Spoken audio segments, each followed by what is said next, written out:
And welcome you all to the December regular council meeting. We always start the evening with a moment of silence. You all may have seen the news, and tragedy has certainly struck our community as a car accident left us without a 12th grader. I think Miss Madison Crawford, North Henderson High School student, unfortunately lost her life and left others injured. So please join me in this moment of silence, keeping those impacted, their loved ones in our community, in your thoughts.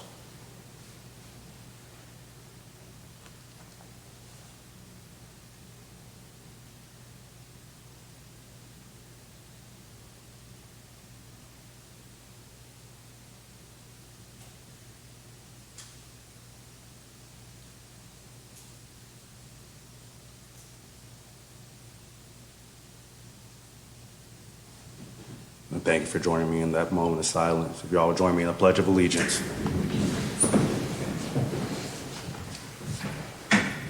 I pledge allegiance to the flag of the United States of America and to the republic for which it stands, one nation, under God, indivisible, with liberty and justice for all.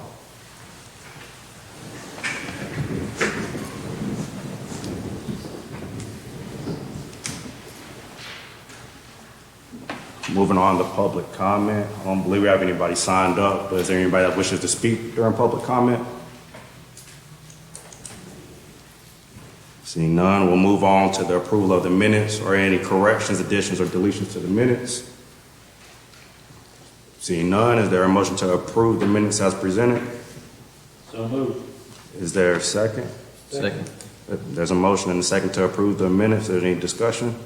Seeing none, all those in favor of approving the minutes say aye. Aye. Those opposed, motion carries. Moving on to updates from council, if there are any. I'd just like to thank the Parks and Rec Department and then all the public works and the police department that helped support the Christmas event we had in the park. I thought it was very well run and well attended. It was a good event. Agreed. Any other updates? Seeing none, we'll move on to the consent agenda. Or any questions, comments, or concerns regarding any items on the consent agenda? Seeing none, do we have a motion to approve the consent agenda as presented? Make a motion. We have a motion. Is there a second? Second. We have a motion and a second to approve the consent agenda as presented. Is there any discussion? Seeing none, all those in favor say aye. Aye. Those opposed, the motion carries. And that's why the presentation of the annual year-end audit for fiscal year 21-22. We have Ms. Carol Avery. The floor is yours. Thank you. Yeah, thank you. I'm going to go over the highlights, and then if you have any questions concerning the audit, I'll be glad to answer any of those. The town received an unqualified opinion for the audit, which is what's required by the LGC. It has been reviewed and approved by the LGC. So your general fund is your main operating fund. Does everybody have the one sheet?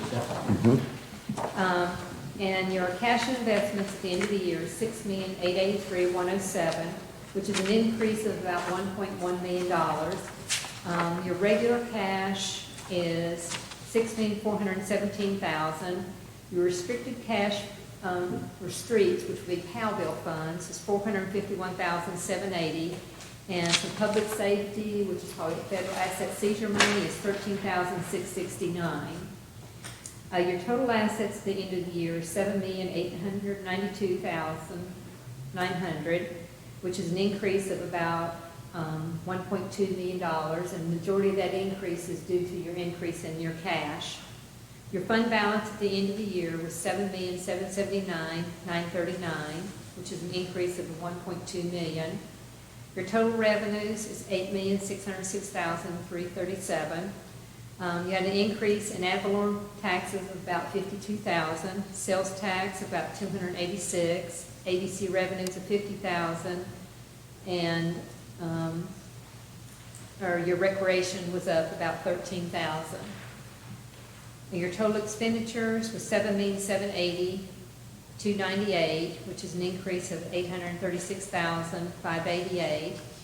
And I think most departments had increases. The majority of that, I think, was due to capital outlay and additional salary expenses. Your other financing sources and uses is $381,347, and that's lease obligations and some sale of fixed assets. During the current year, the GASB required leases, which has been expensed, to be put on the balance sheet as what they call a right-to-use asset. And so that's where the lease obligations came to this year. So now they're shown as an asset and also as a kind of like debt, as a lease payable.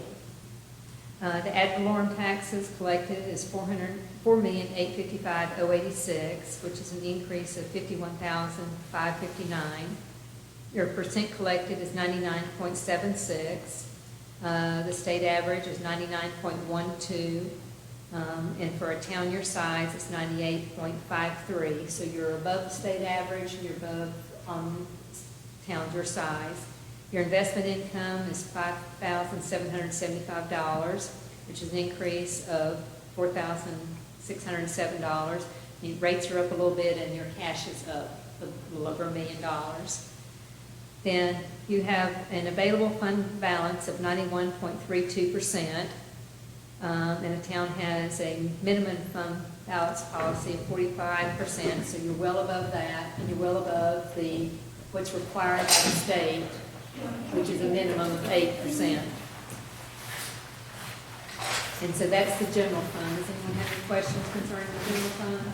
Yes, the total revenue, it seems like everything above it went up, but the total revenue went down. Does that make sense? There had some grant revenue last In year. the 2020-21, you had like $350-some thousand worth of COVID grant funds that you didn't receive this year. Now, you did receive, that's what we're talking about in the next little section, you did receive what they call the ARPA money this year, but it had to be put in what they call a special revenue fund, a different fund, where the COVID money that you received in the year before was put into the generals fund. So in the prior year, you had, it had $352,000 of COVID money. So, and that would have been reflected in the 2021 and on the 2022 year. Okay, thank you. Okay, and then your other fund is your special revenue fund, and that is where you got the ARPA money. And because none of it was spent during the current fiscal year, it's shown as unearned revenue. So when you decide exactly, I think you're maybe going to do some revenue replacement and stuff. Once that's decided, then those funds will be shown as revenue and then moved over to probably the general fund. And so you had on hand at the end of the year $1,333,589 of that ARPA money. And then probably in July, August of the current fiscal year, you would have got probably another amount the same. Any other questions there? I think we're okay. And if by chance, you go through the audit and look, and you have questions, I'm available by phone or Zoom or something that, I can answer anything. If anybody has any additional questions, if they look something over and have a question about it, I'd be happy to do that. Absolutely. We appreciate your work. Should the first column we just went over, should it be 2022 or no? Is I that, think so, yeah. Yes, that's my typo, sorry. is not really important, but I thought maybe I better mention it. Yeah, I just saw that too. I was looking Okay. on my sheet, but I've got kind of a cheat sheet where, I have stuff written down, and I thought, I hope the regular one says 2022. Yes, that's my error, I'm sorry. I It's can all reprint right. something and No send worry. it to Heather. Well, I just marked it out, so I think Yeah. I'm okay there, yeah. That's perfectly fine. I just wanted to double check, and I'm like, maybe? Yes, sorry, my error. So you didn't find any surprises in that? Great. No, Good everything job. looked good, and I said, then my husband coming up the road, I said, I've got several towns and stuff that I do, and I said, best one I have that the books are theirs, and that is honest. She does a better job than any, top one of all my clients. That's great. Thank you, Heather. If you ever want to have any questions, I'm not talking about anything in here on the real estate thing. I hope somebody reads it, you know? All right, we appreciate you. Moving on to item number 5, the discussion of the custom questions for the citizen survey. We have Mr. Manager, but we also have a Jade Arocha.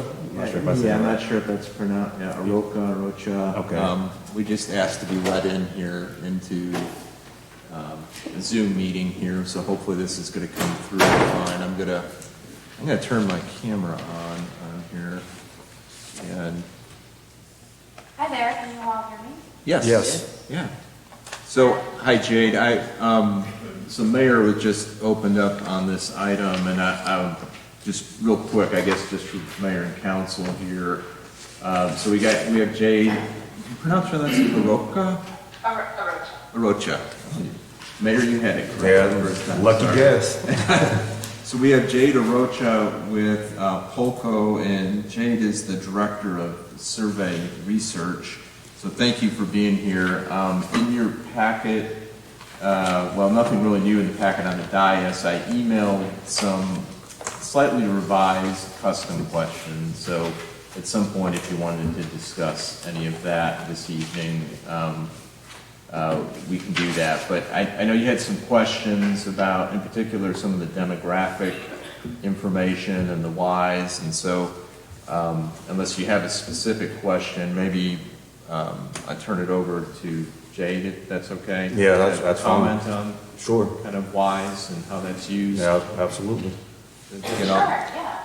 So just, and happy to answer specific questions about those questions as well, but just broadly speaking, page 5 on the NCS, those are mostly demographic questions, and we have them on there. The main purpose of most of those questions is so that we can perform statistical weighting during the survey analysis process.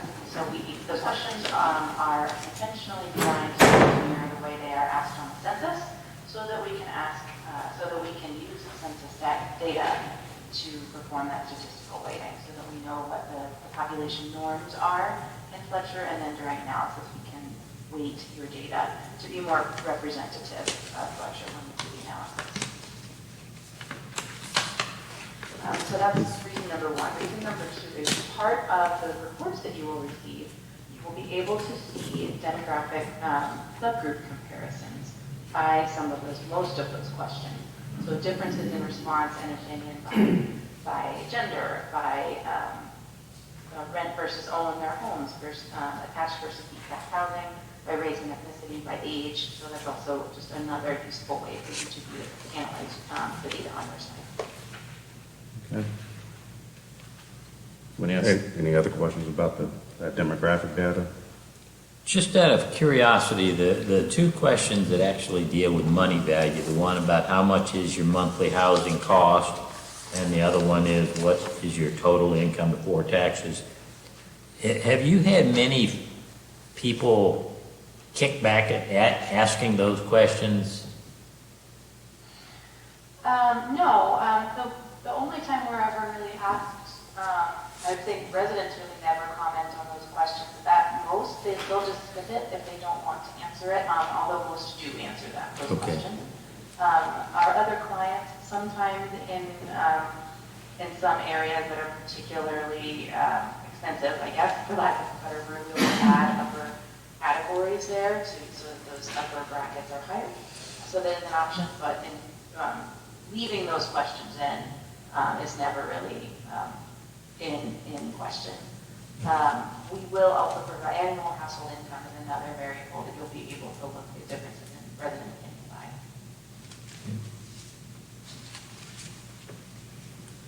by. Has there ever been any pushback about the length, or is there a suggested length to this survey? If I heard the question correctly, it was pushback about the web link to the survey? Like the actual length of the survey. the length. Like The how long? 5 pages. That completing it. Is that? Sure. Yeah. Yeah. So good question. 5 pages is about the max that people will tolerate. It takes about 20 minutes to complete, and so that is by design that we cap it at 5 pages. And then even with your custom questions there, it's still capped at 5 pages. Really 4 of actual survey questions plus the demographic. We do occasionally get folks comment that the survey is long, but again, it does not. We do recommend not adding additional pages to the survey, although that is an option to do for that. And we have also found that it's pretty rare to get that feedback from residents.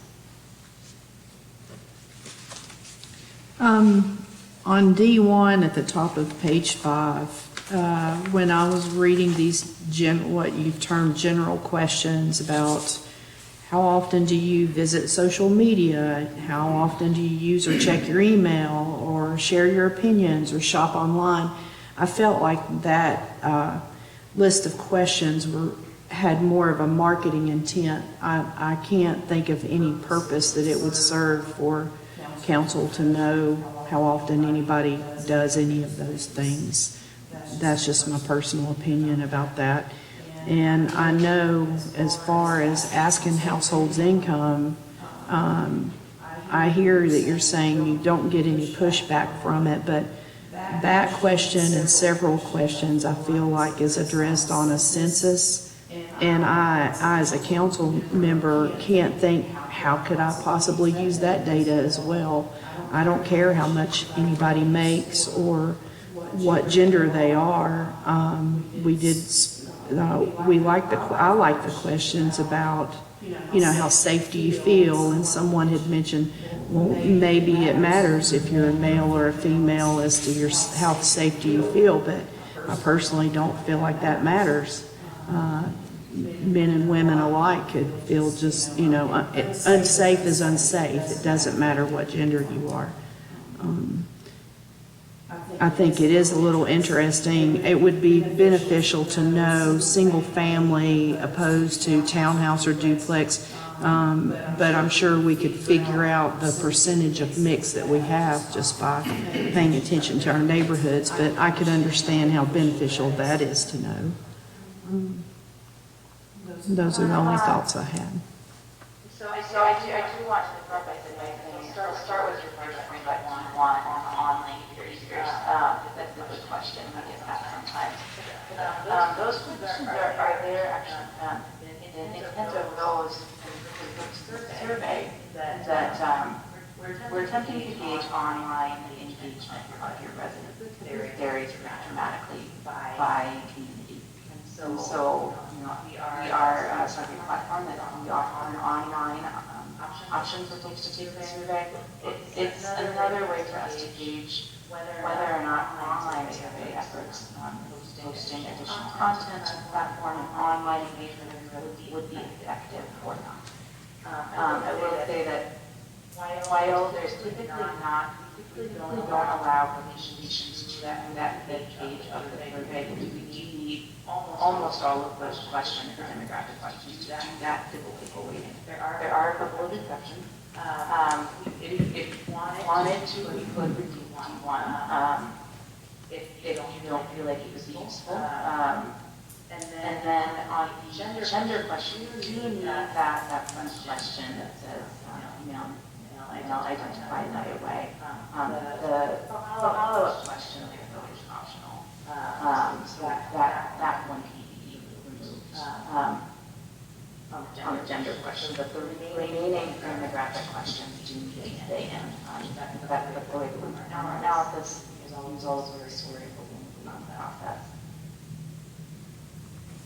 In terms of that first section D1 that you mentioned, Sheila, to me, it might be good for us after the fact to look at these things to see, if we want to pass information to the residents, this would give us an idea of how many people actually check email, how many people might use Facebook or other social media. So it might give us a warm fuzzy of how effective different ways are that we could use to communicate with the residents.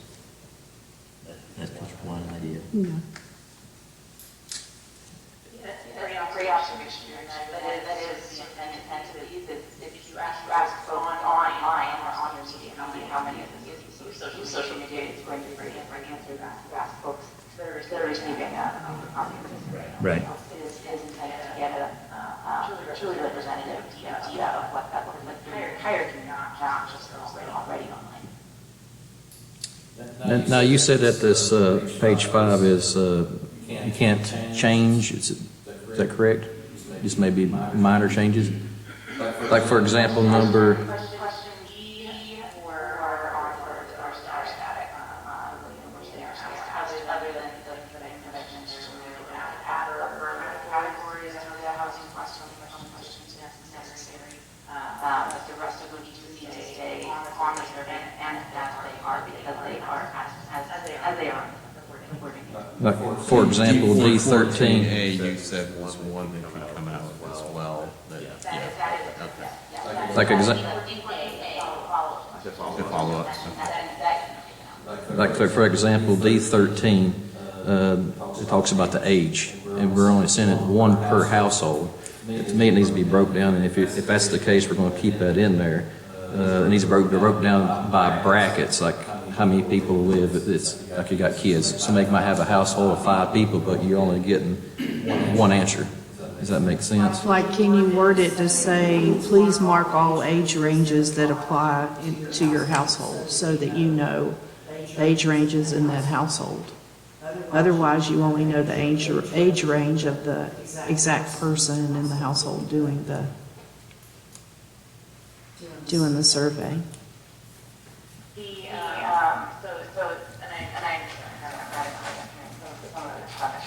But we're at the two questions we have about the age are the one we asked our children in the household and then older adults in the household. Is that correct? Yes, right now, that's correct, because right now you can only choose one. If there's multiple people in the house, how can you capture that? Yes, resident children in the household, older adults, those are two separate questions. Those are, you'll receive demographic and aspects, but that group reports on that. And it can be useful for decision making if you're looking into things like services or amenities available to children or to family rather, or those older adults in the household. You'll receive subgroup real customized questions too. Sometimes our clients will ask funding for seniors, etc. So that's really useful to see the differences in response by those questions. As far as others, those are questions 8 and 9. Question 13, we're just asking about, the ages of respondent, the specific person responding to this versus the age range of everyone is possible. And that's again for the weighting is based on person survey, not the overall characteristics of the household. Some of those, the annual household income, that does apply to these households, but others, such as race and ethnicity, And I know you said we can choose to keep page 5 or not. That's part of the price, was it not, to do the survey? I thought we had to keep pretty much all of it except for D1 or D14A. Is that my understanding? Well, you had a question, is it part of the price? It's part of the price. I thought you said we have an option if you wanted to do away with the whole page itself. Is that correct? Or the only thing you could change is from D4 or D1, 2, and 3? I'm just curious. We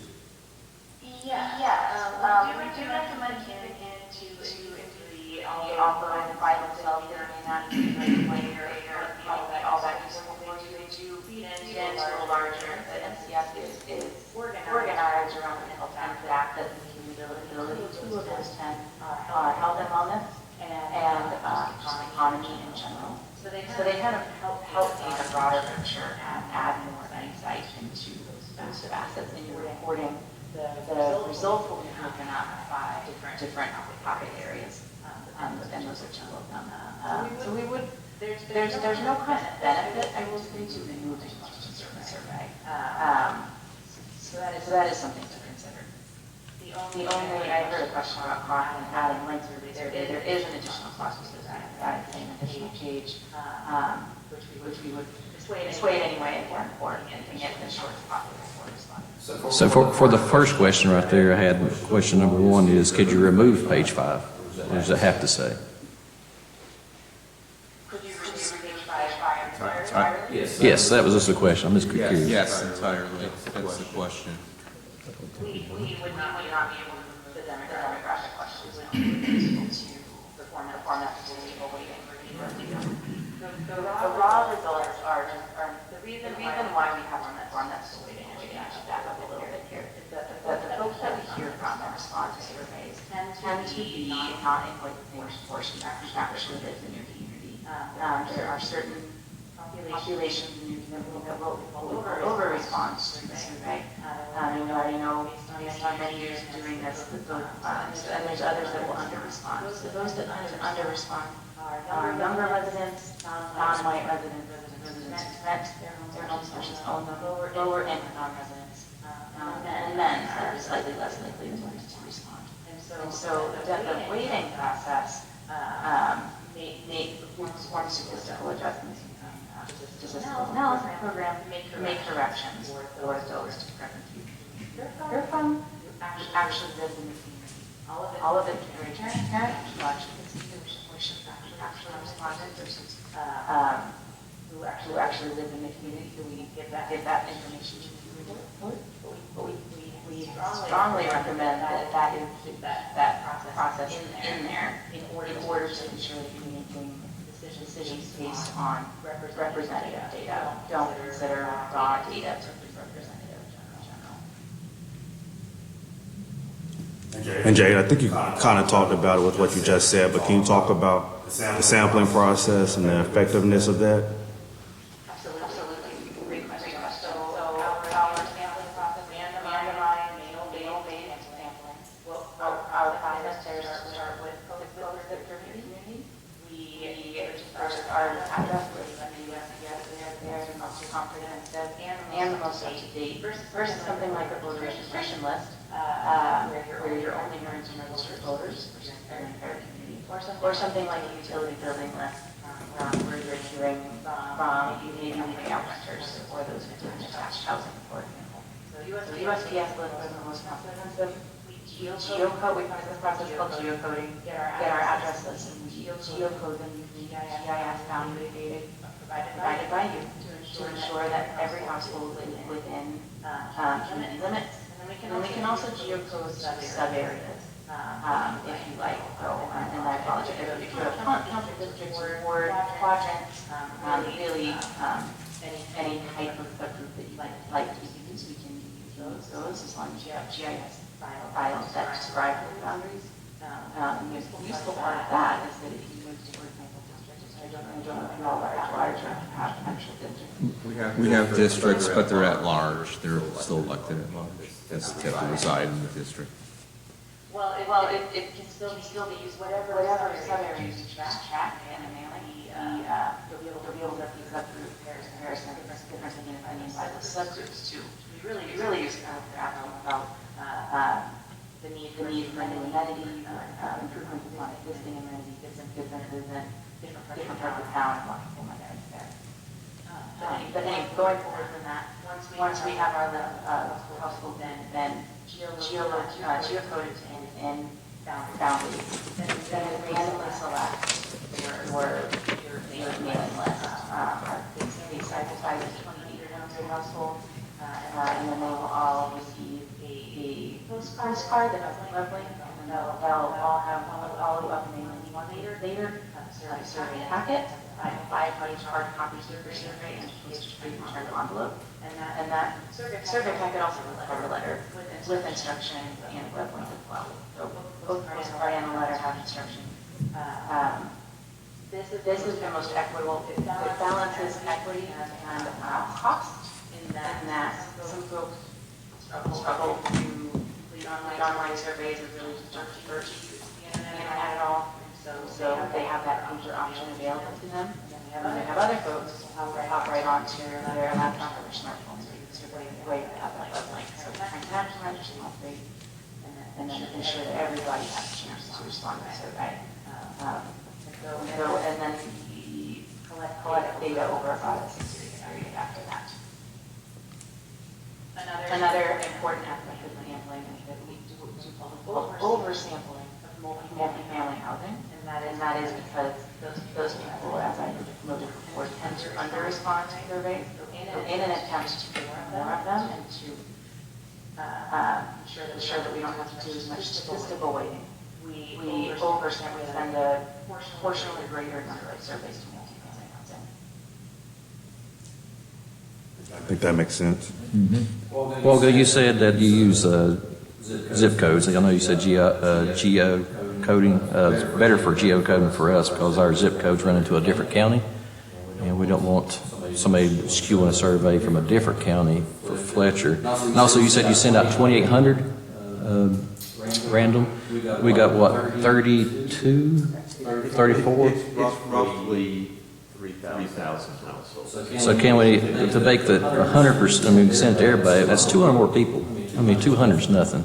If you have about 3,000 households in the that would just purchase all of them.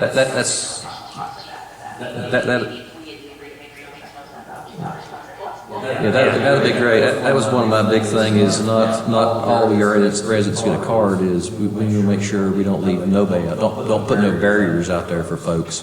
We want to make sure that we listen to folks and hear their opinion. But if we only sent so many out, that means you're kind of leaving some people out. But if you only got another 200 or 300, that's crazy. That's nonsense not doing it. It's great that you're going to be covering, that you'll cover that. We had a question though to Colco about what would be that difference in cost to get an estimate, so I guess we don't have to worry about that. We were going to try and calculate and let you know what that additional cost and try and get all the households that are listed by their files, so. Okay. Yeah, we are a small enough community that I feel really good with the numbers being that close to just go ahead and give it to everybody and not have to try to explain to the 200 why they were left out. We completely agree.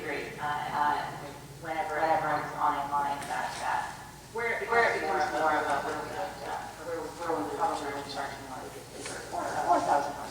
Right. When it's within a household with more than two all. Good. How is the data handled? I'm assuming that it's hours and hours alone, but I know how some surveys and different things are handled, that the data or the statistics are farmed out to other entities. So is that a situation with us or in this contract? Will we own that data, and is it going to be used in any other way? Did you get that?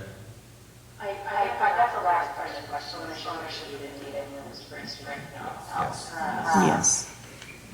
So I'll if I miss anything there, I'll go ahead and answer that part and then let me know.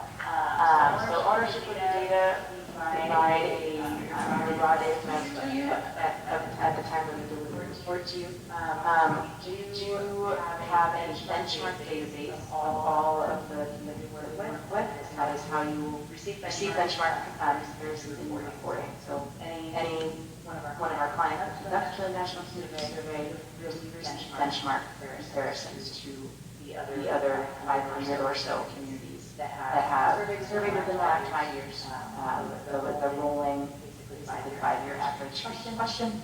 The relevance here is that the other use of your data, and that your data will get added to our database.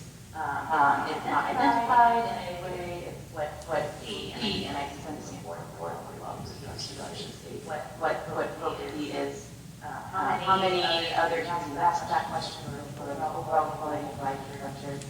400 of those you will ask that question, and you'll see if you are higher or lower than average, which is 10 point spread if you were up for the grad and higher or lower.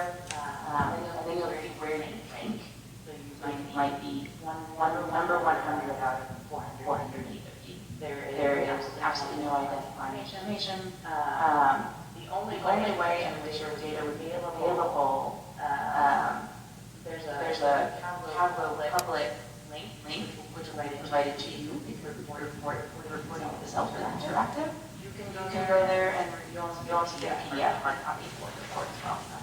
Two different ways to review data and reporting on the other end. You can choose to share that link, but we will not. That's up to you. It's your report. So, Thank you. Yes, ma'am, thank you. And I take it that it's important to share the data in mass because that's how you determine your weighting, isn't it? By knowing what everybody else is doing? Well, weighting is physical weighting dependent upon the census data for Fletcher. And we only use census data for the American Census Survey. Just depends on the years. We are currently using 2020 data. So the weighting is independent of what we mentioned, benchmarking. Benchmarking is comparing to all those other communities. Right. And that you really use it for our first time clients because without contact, which you don't know any of those reading is great, terrible, middle. CFT ratings are all over the place. The really common examples I like to use is that fire department want to get stellar ratings. They always do.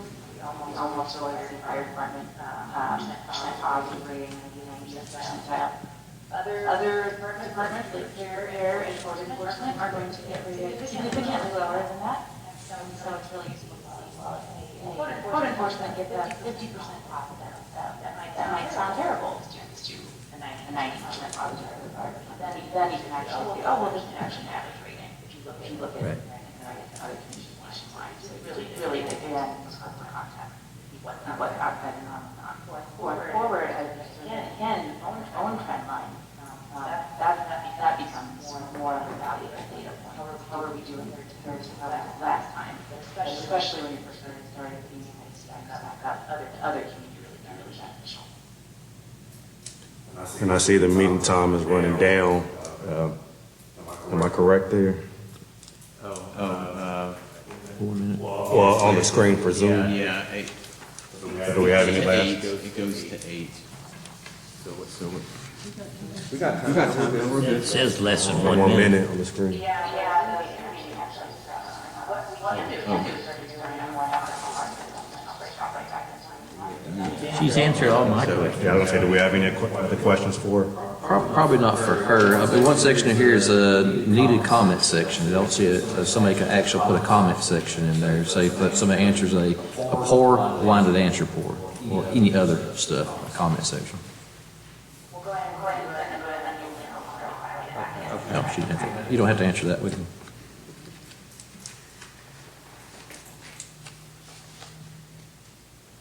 Now, what is it that you were mentioning? Remember we talked about having a comment section in there, so when if somebody had anything else they want to throw in there, or if they wanted to answer a question why they scored something poor, it's like the person. I don't know if they can add that.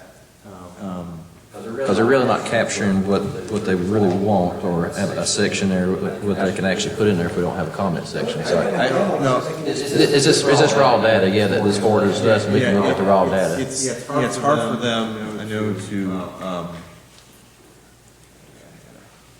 I agree with Keith, it's just raw data, just to send it. yeah, to put the information when you have their narrative under that. So what we were going to try and do is, if we can add a comment at the end of the survey, or corner end saying, if you have like additional input that you want to provide, That's what I'm looking for, yeah. it wouldn't be in this survey, it would be on, I think on the digital platform, there'd be an opportunity to go in there and do that.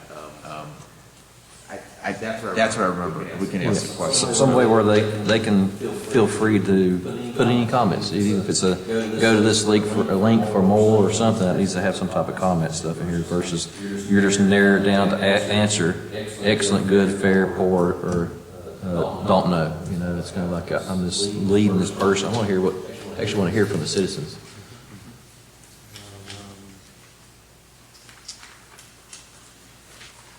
Let me see if I get that right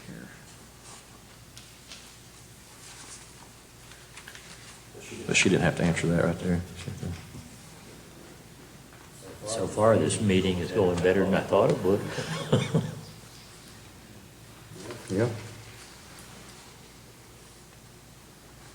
Other than the fact we timed down. Yeah, I was keeping an eye on that. I wasn't sure if we were gonna hit that time or not. Let's see, which is, I think that's the password.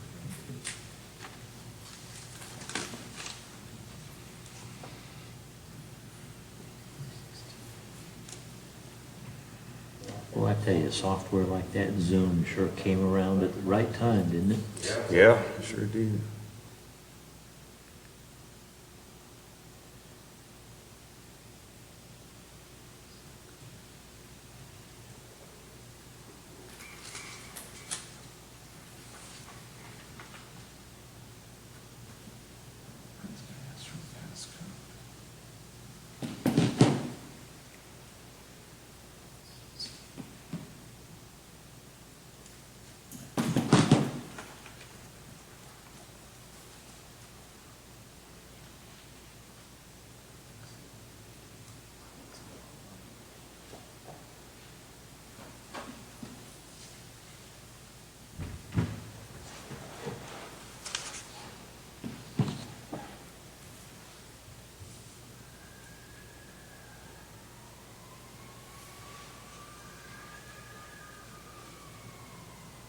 I can't imagine the password is that long. It's on the bottom.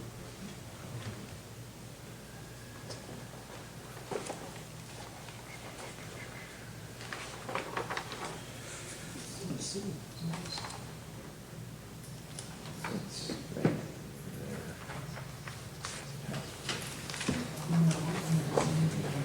After hearing her explanation and stuff, I feel comfortable with it the way it is. And if somebody doesn't want to answer, they don't have to answer. Yeah, I agree. Hold on, I'm gonna accept. I guess the question would be, page 5, can't get rid of, can they put optional quotations? Because this survey has our name to it, it's saying it's coming from us. We want to know these questions, but in reality, we are not wanting to know these questions, like how much they make. When I reviewed that, that's exactly what I put on those two questions.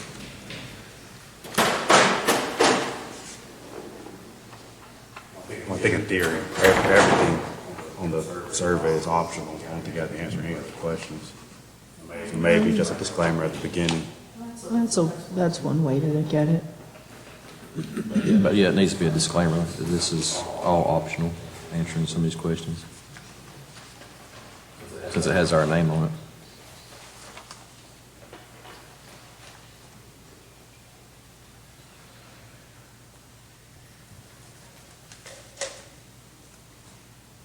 But if they're using all these questions to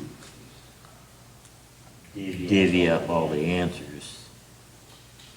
if people skip a question, that may be negating their answers to other questions. Oh, that's a good point, yeah.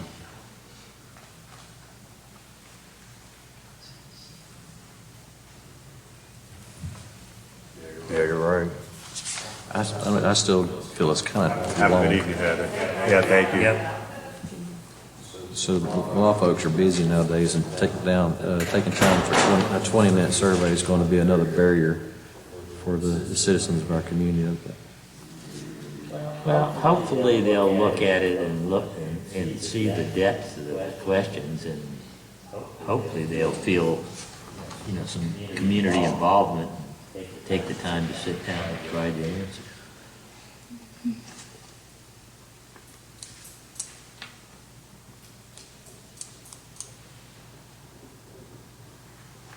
Surveys are a real tricky thing to get people to participate and give truthful answers and stuff. Yeah.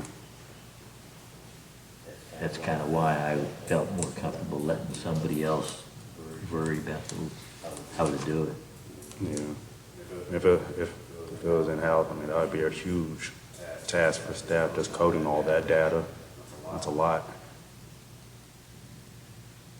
And I'm sure these people have done this enough that they've learned how to weed out questions that one group of people might read it one way and another group of people might read it a different way. Possibly. I mean, now by looking at this company and saying basically you can't change anything, you're going to do what we say you're going to do right here and that's it. I wish we wouldn't went with this company, maybe look at 2 or 3 different companies versus just one. I think the sting of the price is what gets me. Yeah, 20, that's a lot of money for, I you can't understand customize that nothing. collecting data and statistics is no small feat, but $17,000, $18,000, $19,000 is just, it's a lot. Well, It's just already look done. at what they're gonna be paying postage. Do what now? Just look at what they're gonna be paying in postage. It shouldn't be Yeah. too much. Figure 53 cents. But if it's a 5-page, that's gonna probably be more than a standard letter. Okay, Right. we say 62 cents.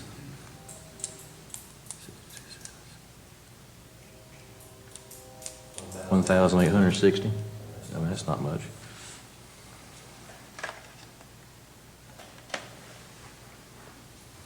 Of course, you got to pay for the envelope and everything else, but it's still a whole But lot. there again, if we were to ask all this stuff ourselves, then we would lose the part that she was talking about, where we could tell them, you know, this question here, you only got a 40% favorable rating, but compared to all these cities that are the same size as yours, that's a That good other score. data.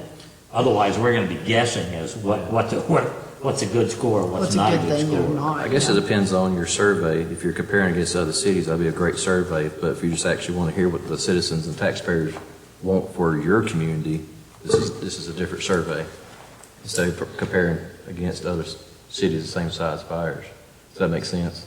I kind of want to hear what they're wanting, not what we're compared to somebody down the street. Well, I mean, you're gonna get the answers from the people that'll tell us specifically what they think about questions in Fletcher.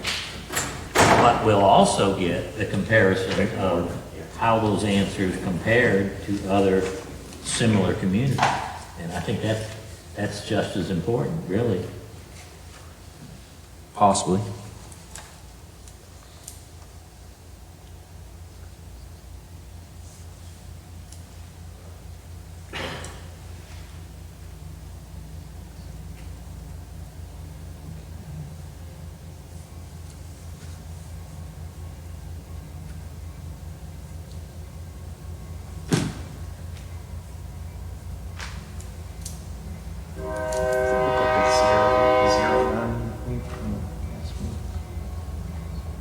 Is that our public transportation going by? I was just thinking, all this quiet time, they want to go and we're about to log back on.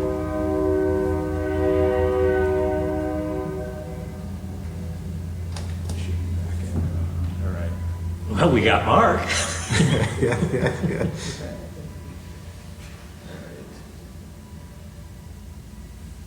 Hey, you guys heard us okay? Yep. Okay, so sorry for the technical difficulties there, I don't know why that happened. that- Jump right back in? Yeah, I can't remember what Trevor, your last.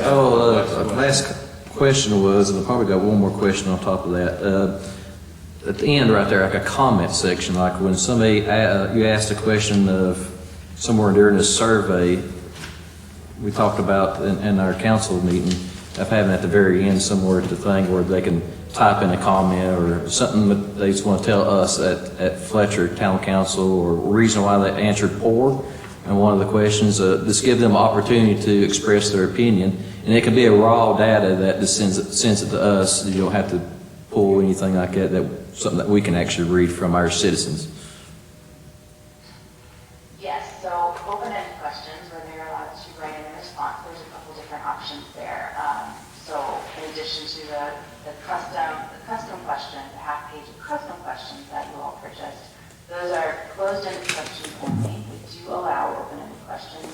And if you just wanted us to provide the dates, folks to write in, we can phrase that however you would like. If you have any additional comments you would like to make, please write them here. And we can just download those responses and put them all into like a CSV or an Excel file and send them to you without any analysis or categorization. There's no additional charge for that. Another, we do have an open-ended question as an add-on, and that does carry an additional cost. And in that case, we would ask a targeted question, usually along the lines of, if you could change anything within the community of Fletcher, then what would that be? Or, if there's, what do you think is the one most important issue to address in Fletcher? And then we would code and categorize those responses for you, and then you would see that analysis as part of your report. So that additional analysis does carry an extra cost. So if you were just looking for, like I said, the raw responses without us coding them, we can absolutely include that. Yeah, I like yeah, that. yeah, I think that's what we were talking about, just Yes. the comment section, just the open-end question, and let them send the raw data to us. And my last and second question was, throughout the survey, there's different questions. Can you edit, change, or delete any of these questions? Like if you don't like a certain one through here that the council can do? So great question. The standard questions on the NCS are questions 1 through 12. For a few of the questions, such as question 9, which I think is the services question, we do allow omissions to be made if the service in question doesn't exist in your community, if it doesn't make sense.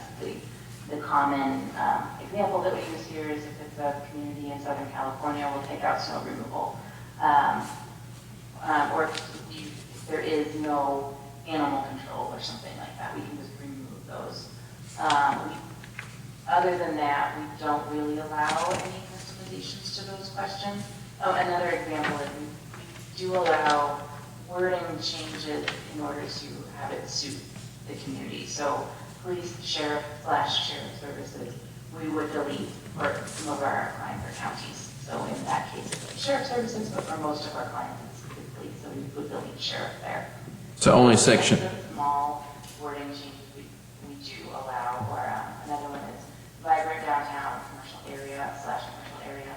If you have more than one, you can pluralize that, or if you have a old town, capital O, capital D, then we can change that, just to more suit the community. Those types of edits are all that are allowed to the standard questions. We do invite you to anything else we would either recommend putting in the custom question section, or if you have any concerns about the existing questions, we can certainly talk about those, but other than that, we don't. It's just not part of the way in which we produce the reporting assumes that most of those questions are in there. So to wrap it up, basically, only section you can actually change is section 9, and that's just the wording. Let's see. So question 9 is the one that most of us, like if our clients are going to make edits, usually to question 9, that list of services. Yeah. There are some other small areas. Just you can definitely send us your thoughts in terms of like wording edits, and we can either let you know yes, that's possible, or let you know no, that one needs to stay static. Most of the time, wording changes we try to minimize those as much as possible, and it's because of those benchmark comparisons. We want to make apples to apples comparisons for those questions. So if wording changes in a way that changes the meaning of the question, then we can no longer provide a benchmark comparison for that question, because we won't know if you are different from the benchmark rating, if it's because we changed the wording or because the rating in the community is legitimately different. So that's why those questions are fixed.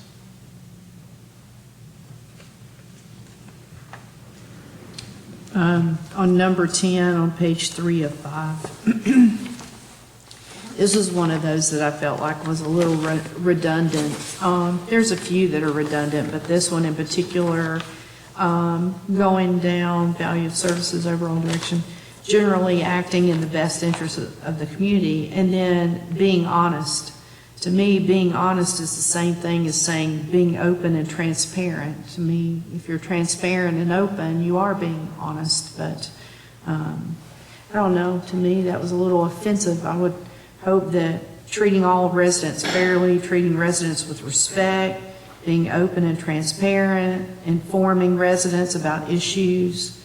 To me, all of those indicate being an honest staff or government.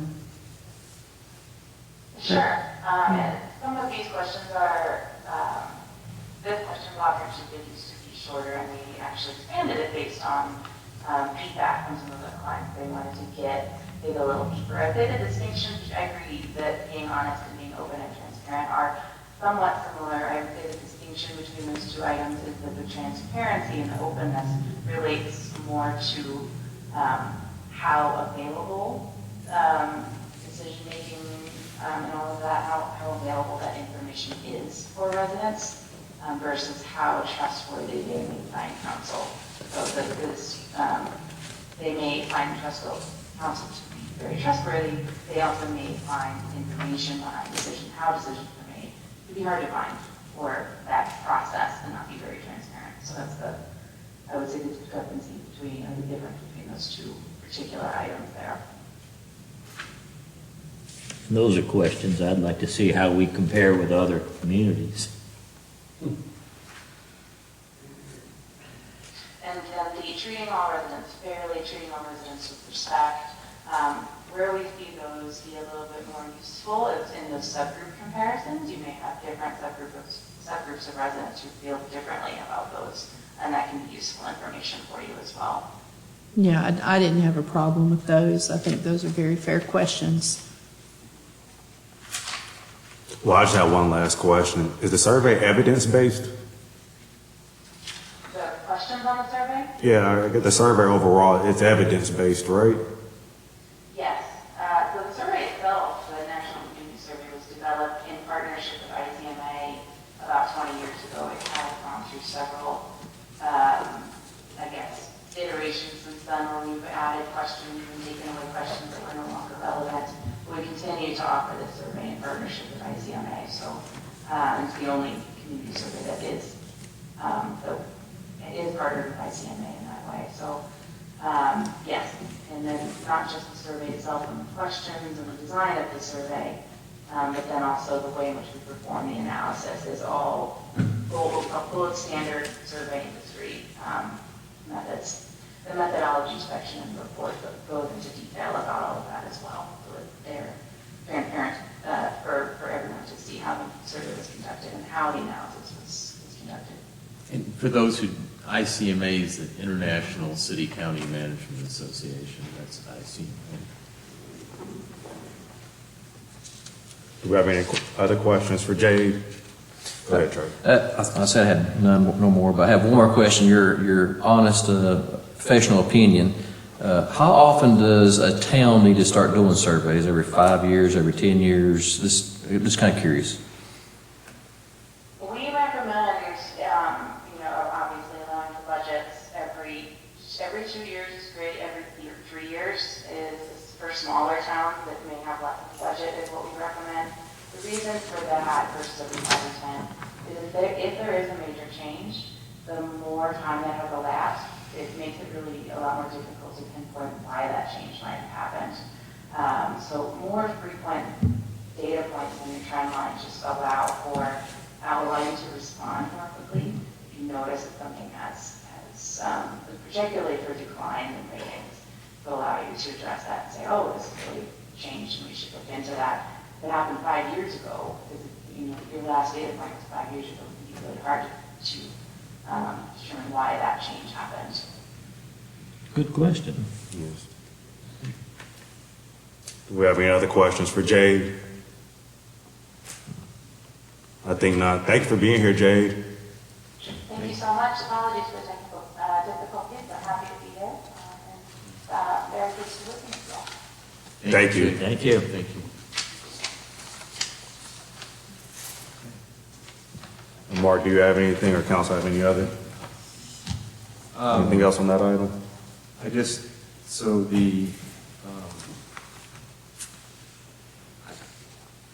wasn't sure if there was any other changes. Did you all want to stay with the standard set of questions they have on question 9, which gets into the services. When I discussed it with you before, I know some of these we don't do, but if we, just to have that feedback, like for example, we don't provide EMS services. There is first responder with fire and rescue, but EMS is provided by the county, or air quality. We're not involved in, but it might be good to get that information Yeah, I and think still it's good. share it and know what the public's thinking about that or how they feel on those issues. So, I think it's still valuable. more particularly is from better advocacy. than less, I Sure. guess, as a, I'm okay with it. Are we Yeah. okay with it? Yeah, I'm fine with it. and then to recap on the demographics page, did you just want to take out the D14A? I don't know whether that's important, to tell you the truth, to take it out. I think it I might mean, as well stay. we're in a different time and age, and, you know, that can be important to some people. I'm not suggesting you do it, but that was the one optional, really, if you know, to have a demographic page, that was the one question. Well, that's why you have that option on D14, says identify another way. Yeah. And personally, again, it doesn't matter when it comes to safety and how you feel about the services. It doesn't matter if you're male, female, or identifying another way, but getting into all of this personal information is no benefit to any of us. Well, It does provide additional information about subsets of people.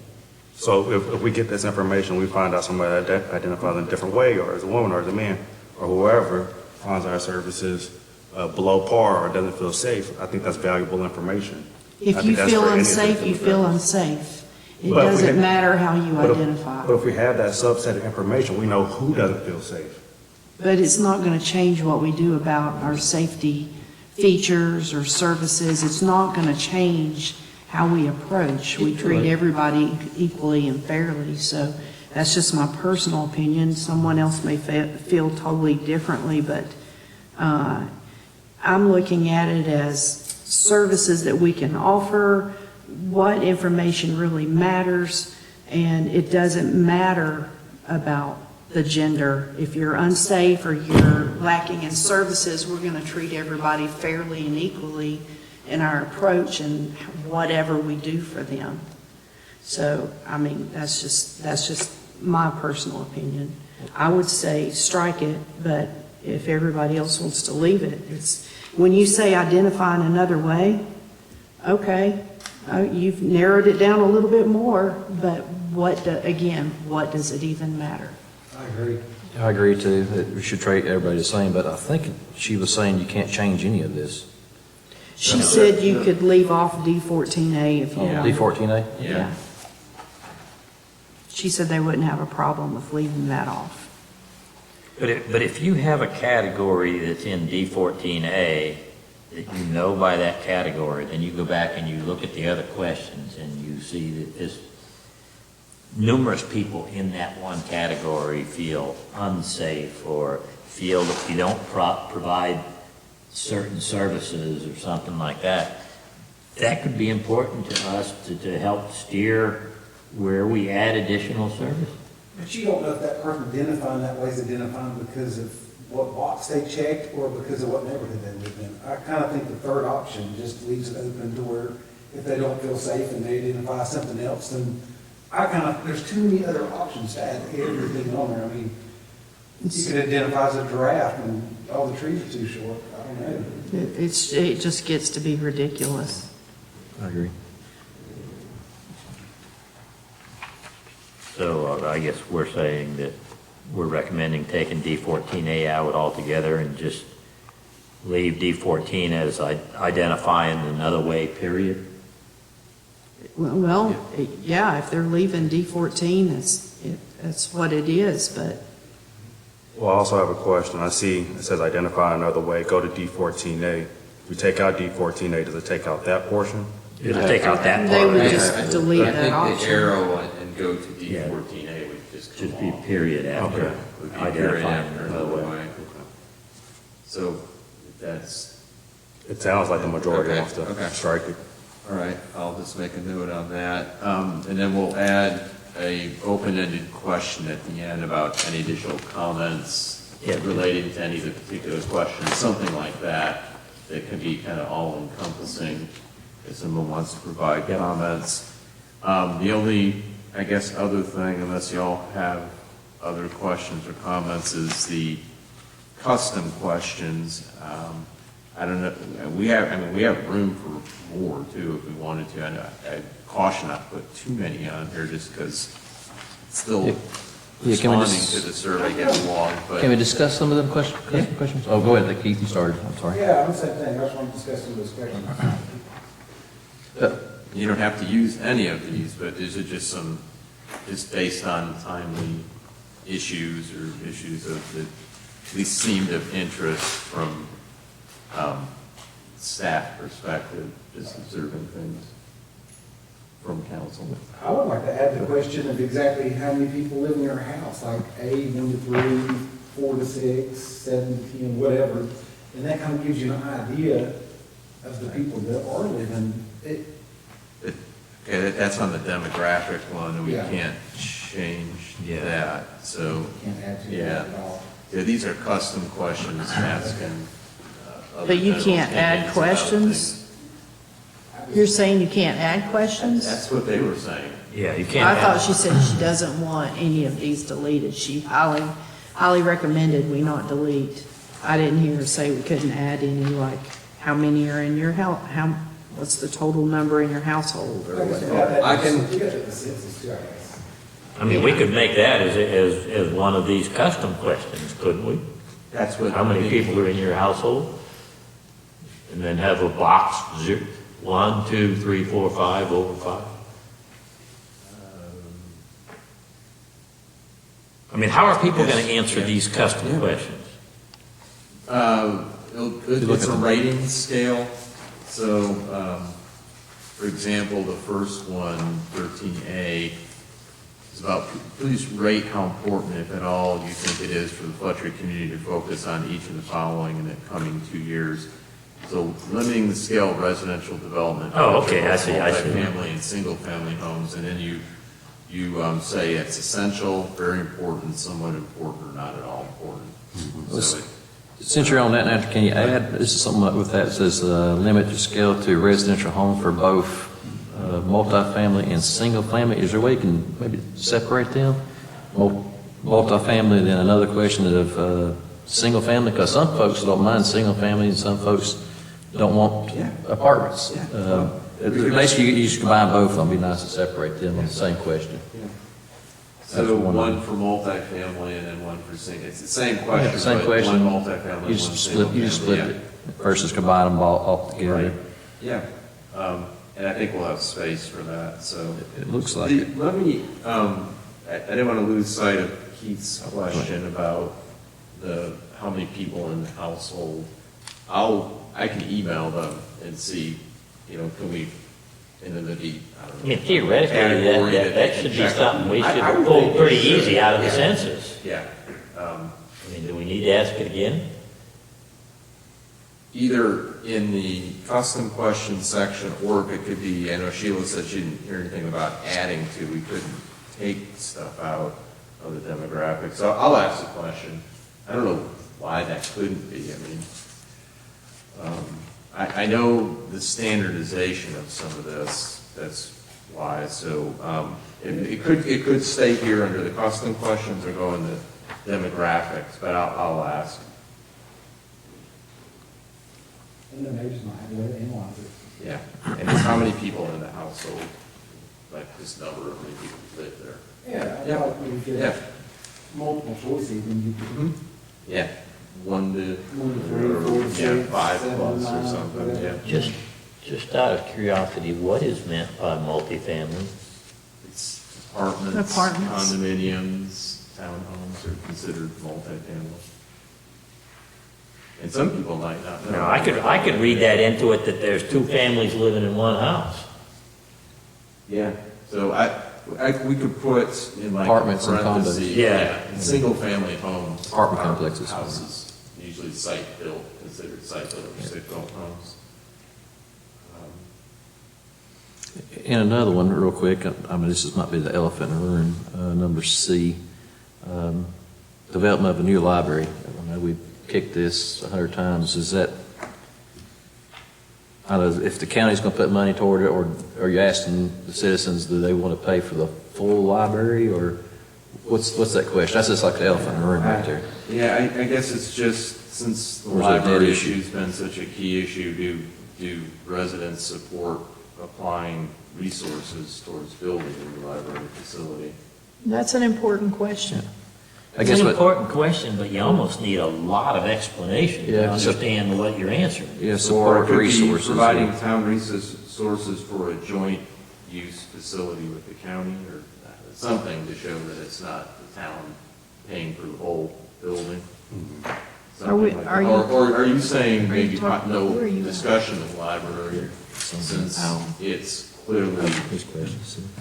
are you maybe suggesting not having a question about the library? I don't know. Just because I it's not just, moving forward? that's just the elephant in the room. I know what Yeah. moving forward, we kind of stopped it. We, you know, Right. is it, or do you want to define it more? It's like, okay, the county's not going to pay for it, the taxpayers put the whole bill. I don't know. That's a question. That was the question. Is it a Maybe- dead how about I- issue, or is it keep it alive, or? I'm How about reading I- it as you're referring to just town resources.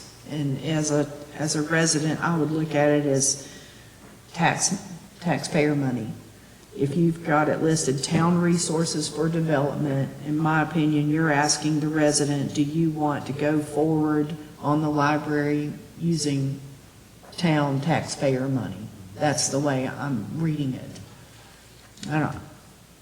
I don't know if we need to state anything. How would you state it any differently? Because that's basically what I would want to know. I would love to know how many residents would support the library if it meant taxpayer money went into that. Okay, reword it that way, I guess, provide the taxpayer money versus providing town resources. If that makes sense. Just make it plain and simple. Maybe we can mull that over a little bit, figure out the proper wording or something to. We've got to get this thing done. Mark, what was the language that you suggested for that question? I could put, I'm sorry? What was the language that you, well, go ahead first, and then my question was, what was the language that you suggested for that question?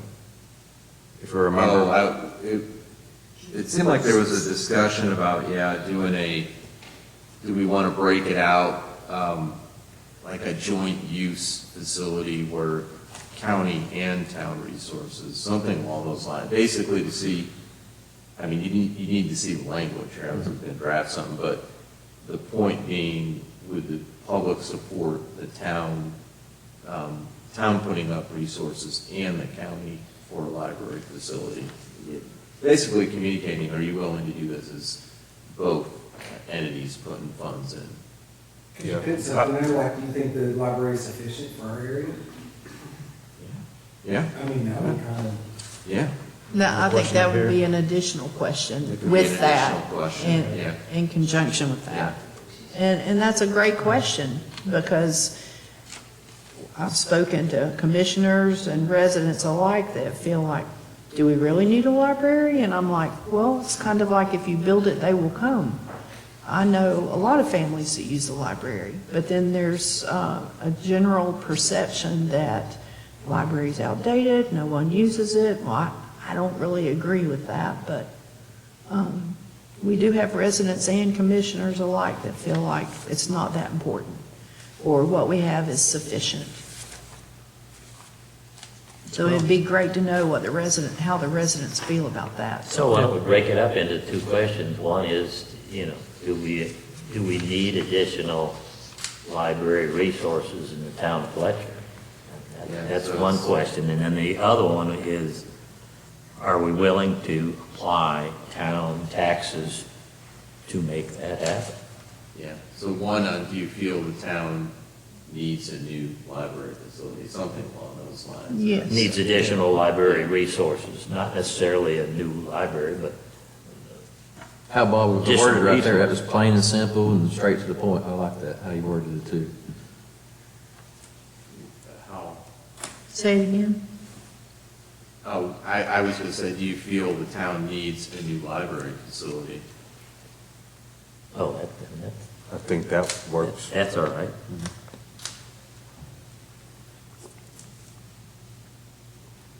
Or you could say And then the upward second one is, resources. are you willing to apply? Yeah, Are you, A town do you resource. favor? Do Providing you taxpayer favor? resources for development of a new library facility to serve Fletcher residents. So it's getting at the, do you think it's important for the town to put resources up? And then in addition, would you favor using town resources? That's what I'm. Yeah. Yeah. Yeah. So the ones Okay. providing town taxpayer resources for development of a new library facility to serve Fletcher residents. And then the second, or before that, do you feel the town needs a new library facility? And the resources, do you want to say resources, or do I just go straight plain and say, and not, no fancy words, just say taxpayer money? I'm just trying to knock off all the barriers. If we start putting barriers in there, then people don't understand what you're trying to get at. I like how Bob That's worded where it That's straightforward. what our resource is, but I understand what you're saying. Some people don't You know what worry resources are. about- Like, are you going to provide employees? Yes, or Yeah. Or residents consider land under that though? provide land? Now, when we say just taxpayer dollars, do you think that residents will apply land to that as well? Because that's been in the discussion as well. That's a huge, Yeah. So maybe it could be taxpayer dollars and other resources. this is a big offering on our part. Yeah, you know what I mean? Taxpayer dollars and other Exactly. resources? Yeah, other resources? Town taxpayer money and other resources. Perfect. I mean, to me, resources is all Could be encompassing, anything. but, It could be anything. yeah. Okay, well, I'll wordsmith this and then I can send it back around and. So these are some questions that we can add, and it's not going to cost us anything Right, extra. you paid for a Okay. half page of custom Oh, okay. questions. So these were just some thoughts on, timely issues that, just some of the thoughts from me observing, things of interest to council, town, and services, et cetera. And you got the one for the multifamily to put in parentheses, Yeah. apartments, duplexes, et cetera. Yeah, we're gonna break that question out. It's one asking about multifamily, and then the same question asking about single-family home projects, and then defining multifamily, and single-family home. D, I like how you broke everything down. Thank you for that. Saying basically it's build more property to the Meritor property. And it says, and the regional trail connector, and you define what a greenway is. I like that. Now, the regional trail connector, are you talking about going outside of the town limits, like beyond? I think that's the Hellbender Trail there. And I didn't put I was gonna put Hellbender, but then some people might not know what Hellbender is. Why don't we say the regional trail connection linking Asheville to Hendersonville? Is that like basically it's kind of out of our jurisdiction, because you got to probably get It land is, we've got to acquisition get to the point where, inside the town. Right. But I'm talking about, it sounds like you're going outside the town, going through the county and connecting to it. That's more of a county I mean, thing. that's what we want, but not, this isn't saying we expect the town of Fletcher to pay for it outside of the town limits, but we want the ability for it to Stop it at the happen. town limit. That's what I'm trying to figure. That's what I was trying to scratch my head. Because if it's beyond the town limits, going through the county, and taxpayers are paying for something that's outside of the town, I could see a lot of heartburn about that. Now, if you did it to the actual limit of the town and prepared it for that, because you figure land acquisition shouldn't be the town of Fletcher buying property or anything going from through the county to the, that's way beyond, and we shouldn't be doing that. I wouldn't recommend you do that. The planning, so at the end of the meeting, I mentioned last week under manager comments about that planning grant. The planning grant, which is to get an updated cost estimate, will look at the extension of the trail across the Meritor property, and it basically, once you get to I-26, right in there, gets to right at or before its town limits. But then it'll continue along King Creek and connect to the French Broad on, think, the east side of the French Broad, and that's where it connects to the regional system. Now, the planning grant helps to improve your chances to get construction money. You would not be paying, I mean, unless you wanted to, I wouldn't recommend you do that, you'd only be paying for construction of the trail up to the town limits. And that's what I was going to try to get out there. Can you add that in there? It says, and the regional trail connect. I mean, that's still a lot of space right there.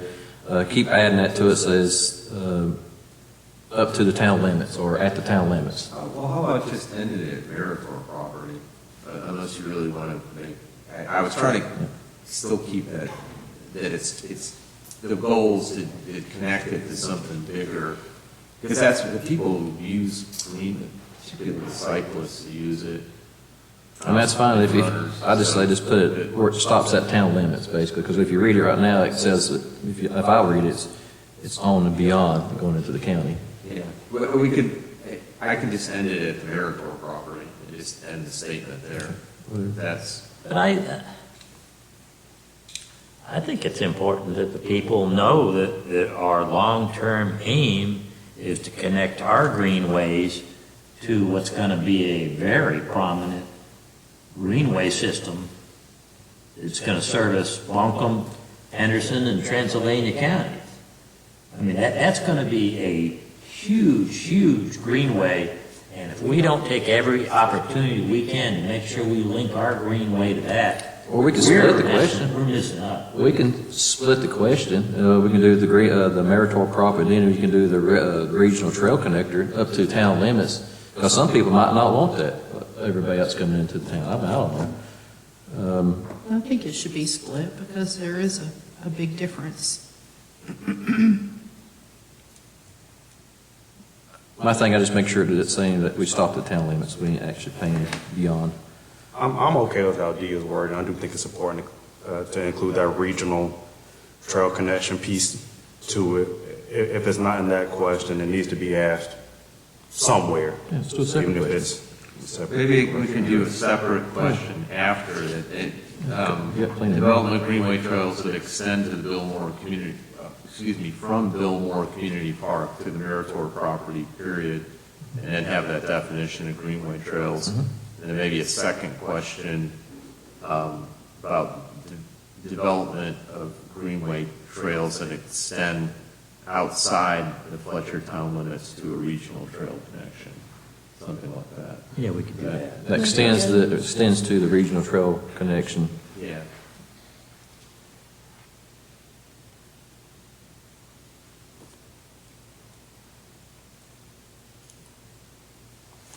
Are we okay here then? Yes. All right. Yeah. No more questions, comments, concerns? Mark, do you have anything else for us? Are you okay? Yeah, I'm sorry, just jotting.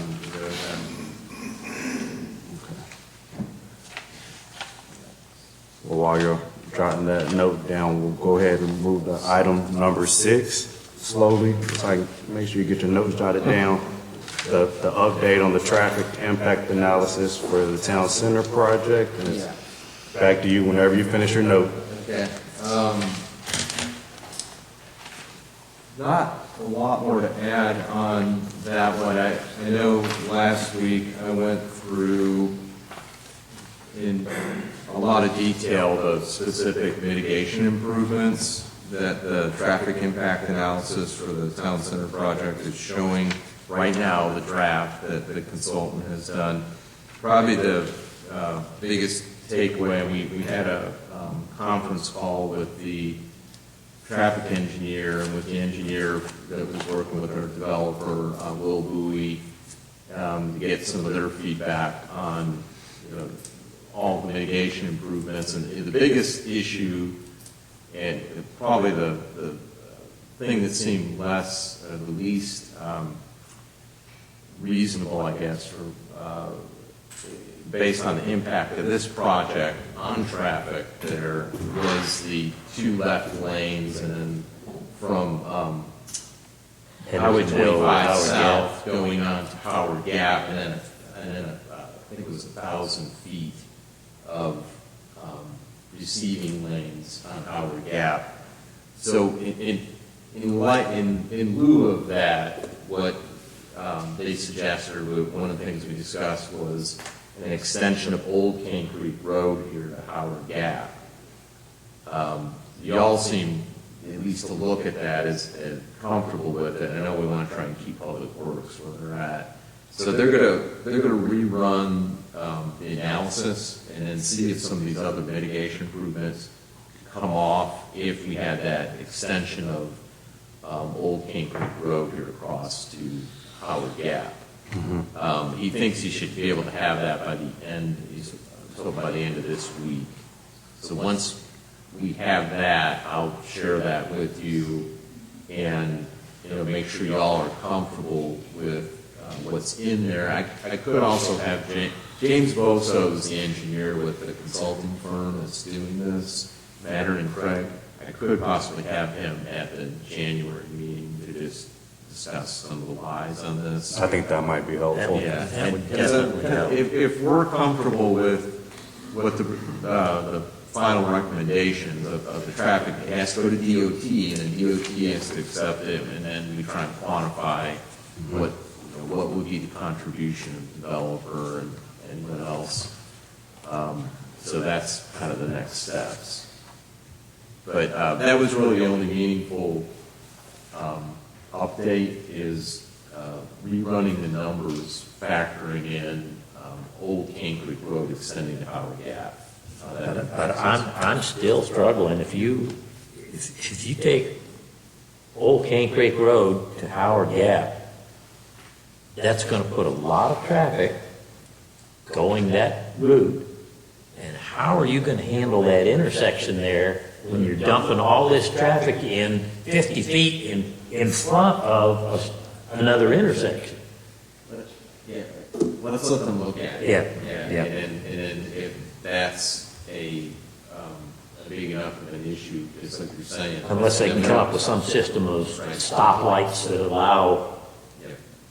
You gotta remember, these are peak hours where the biggest impact is. So that's your AM and PM peak hours, not constant through the day. So,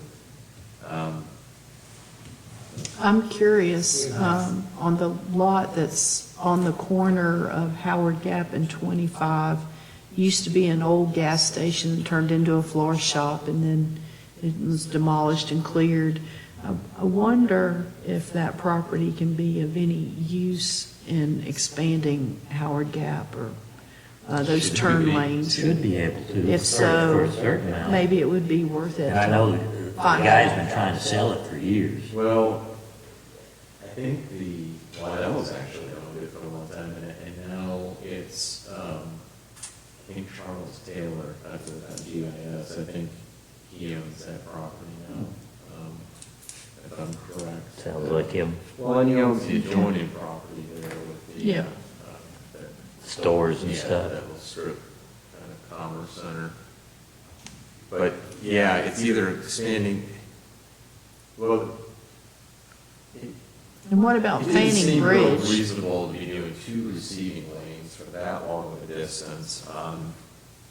Well, and then Howard Gap Fanning Road. Bridge, it mentioned like 2 or 3 turn lanes, and so I was a little confused on the So- Fanning Bridge one. No, so the Fanning Bridge is, so if you're leaving, like, for example, leaving Town Hall here and heading, would be west on this part of Fanning Bridge Road, 2 left-hand turn, there's 1 now, so 2 left-hand turn lanes on this side of Fanning Bridge. So if you're, coming up to the intersection, 2 left lanes, coming up to 25. On the other side of 25, coming this way, so heading back east, like you're coming to Town Hall, but on, like by the feed and seed across there, on that part of Fanning Bridge, a right-hand turn lane, at least 100 feet back. So that's the 2 things on Fanning Bridge Road. Yeah, that'd make a major difference in of itself. Right. So you're looking at expanding the width of 25, you're saying, right here in front? You got 2 lanes going into Howard Gap? I don't know if they're gonna, they might have to have it come out a little bit, or they narrow the width of the lanes distance on that east side of the road, yes. That was the biggest issue, and quite frankly, they're asking for a lot of mitigation improvements to deal with things that are in excess of what the real impact of the project has on traffic, but we all know that at the peak hours, the traffic issues there. Once I get that back, I'll share that with you, and then I've given James Bosa a heads up about possibly coming and presenting this in January. Well, I'd like to see him here if he could be. Okay. So, Yeah. Yeah, if we take this down here, it's almost like we're creating our own 5 points here with 5 different roads going into one intersection. I know it. Do we have any other questions, comments, concerns on that item? Seeing none, moving on to item number 7, the proposed budget schedule for fiscal year 2023-2024. Did everybody have a chance to look at it over the week? Do we have any concerns? Nope. So we're good with it? You're good with those dates, and, in particular, the budget workshop, where the one in late March, and then the presentation of the recommended budget, so that's the May meeting.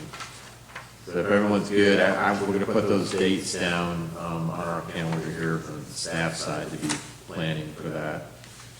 Okay. Sounds like we're good. Okay, yes, the March 29th and May 10th. Those are the 2 key dates. Okay, great, thank you. No problem. And your comments, Mr. Manager? Just a few things. Again, I know we talked a little bit about about greenways, and I mentioned the planning study, and just, again, as I mentioned last week, we're working on an application that's going to go in later this month to the French Broad River MPO, which is our regional transportation consortium that we're in. And that would help determine an estimated cost for extension of the greenway from the park to Meritor, and then ultimately down to the French Broad River connection. So this is for cost estimate, and it's helpful then once we go to the grants to get help pay for the actual construction of the trail. So Eric's working on that. Eric Roofer, our planning director, and to get that in by December 19th. If we get it, we need to come back and discuss. There is a 20% match obligation on it. So should we be awarded the grant, we would come back and discuss that then with you. The second thing, the draft design for the tennis, pickleball, basketball courts, I just talked to Ben Cathy and Gill Associates, and they're nearing completion. They've got a decent draft, but they're working, the permitting is the little more complicated side, because there's going to be some stormwater drainage issues there, and otherwise the bigger size we can't do. So that I'm anticipating by January that should be ready to go, but we'll share that final draft of the design, because I know at least Bob had indicated wanted to see that, but we'll make sure to share that with you. Street resurfacing projects. So McGill Associates is working on an estimate for 2 streets that we're recommending for Powellville. It's still back in the South Chase neighborhood. It would be coming off, last year we did Glen Springs Drive, Edgewood Court, and Barrington Court. On the other side of that, Hawks Nest Drive and Sandpiper Court. And again, we work off of a prioritization list, so it's a kind of a survey on the road conditions, and they get ranked, and so that's how these are determined.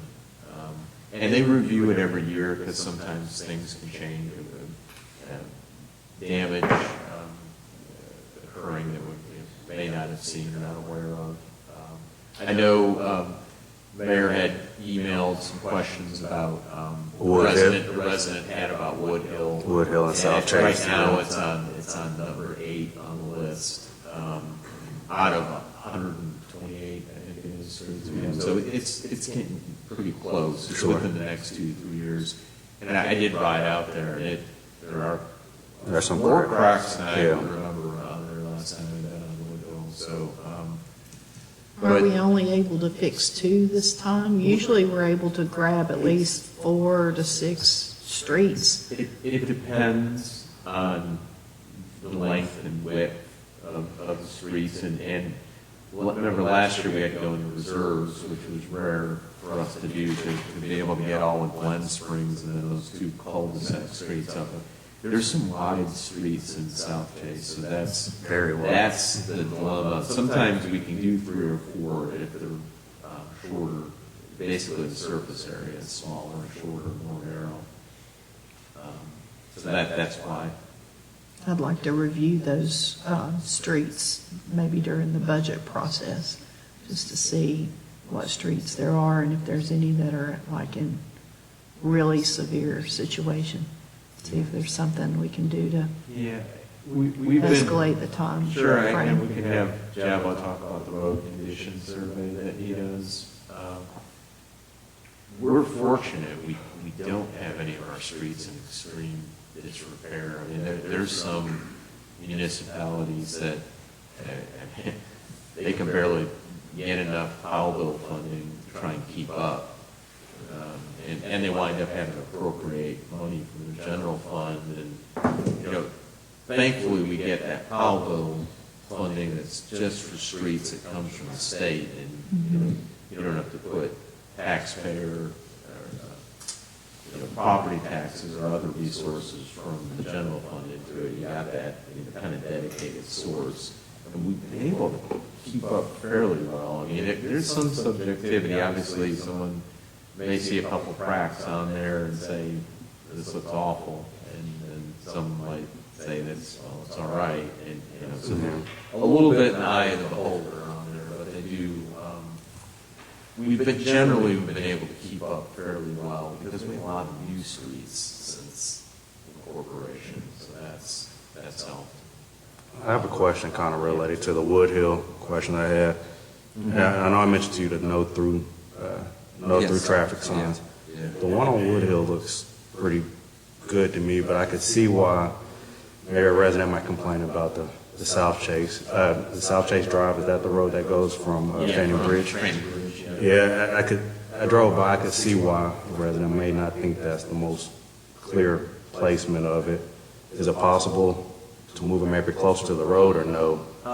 We can look at that. Yeah, the one seemed to be in a good placement on Wood Hill. Yeah, for sure. I rode by there. Yeah, I did too. And our Public Works Director did too. So, I just need to make a note to talk to him about that. I think they replaced the one on Wood Hill. Yeah, I think so. When I drove by, that's what I saw.